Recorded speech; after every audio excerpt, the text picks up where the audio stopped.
Welcome to the Explainer. So let me ask you something right out of the gate. What if this physical world we're living in right now is actually just a temporary dream, and the afterlife is when you actually wake up?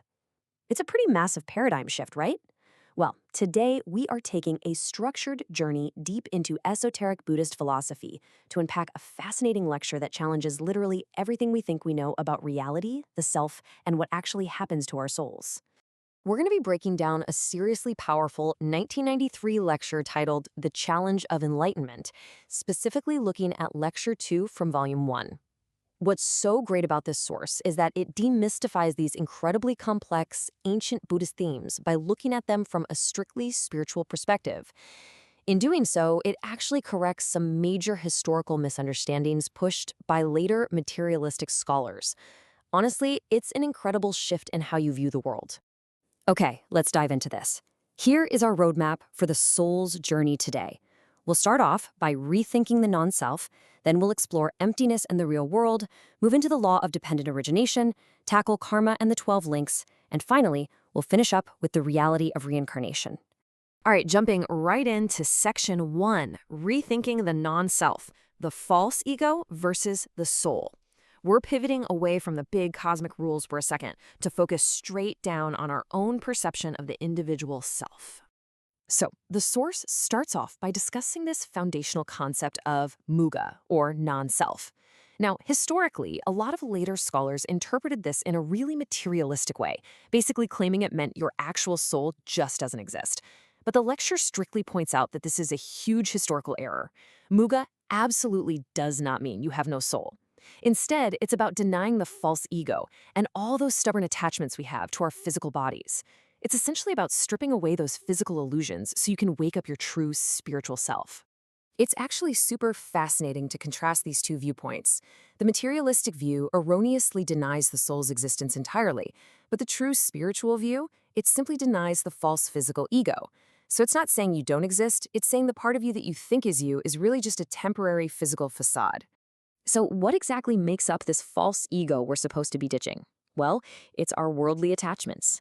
It's our total obsession with physical appearance, our status, our bank accounts, and even just basic bodily senses like hunger. The lecture uses a really relatable example here.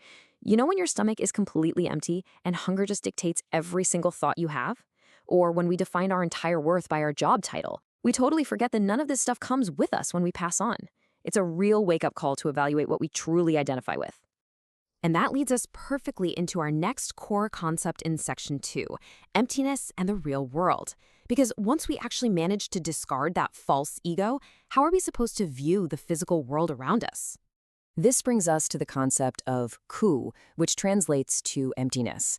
Now, hold on. Emptiness doesn't mean some depressing, dark, meaningless void. Not at all. It's actually the profound truth that all matter lacks a permanently fixed substance. It basically means that our physical reality is entirely transient. It's literally just a temporary dwelling for the soul. The lecture uses a fantastic analogy to explain this. It compares the physical world to a temporary dreamlike stage play. Being born on Earth is actually compared to falling asleep and dreaming. The spiritual world, on the other hand, is the permanent reality. It's our true home backstage, so to speak. So passing away isn't the end of the line. It's really just waking up from the dream and returning to reality. Moving right along to Section 3, dependent origination, the rules of reality. If this physical world really is just a temporary dream, what are the actual cosmic rules running the show? Here, the source introduces NG, or dependent origination.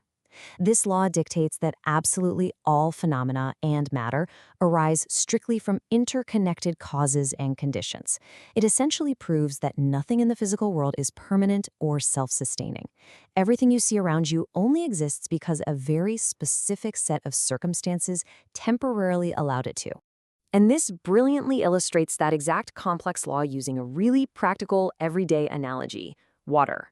Step 1 is the cause, right? Hydrogen and oxygen. But they don't just magically become water on their own. They need step 2, the condition, which is heat. Only then do we get step 3, the result, water.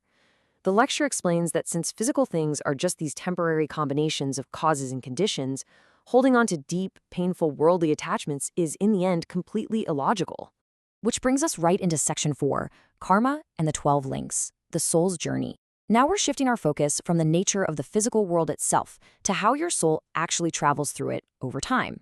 The lecture unpacks a concept known as three-period causality. Think of it like a cosmic domino effect. In the past, a soul harbors spiritual ignorance. This directly manifests as present wrong actions, which is what we call karma. And then that karma inevitably creates future worldly suffering. So, the absolute crucial takeaway here is that our current worldly struggles very often stem from past spiritual misunderstandings, and if we don't resolve them right now, they're just going to spill straight into our future. This whole causality is mapped out in something called the 12-linked chain of dependent origination.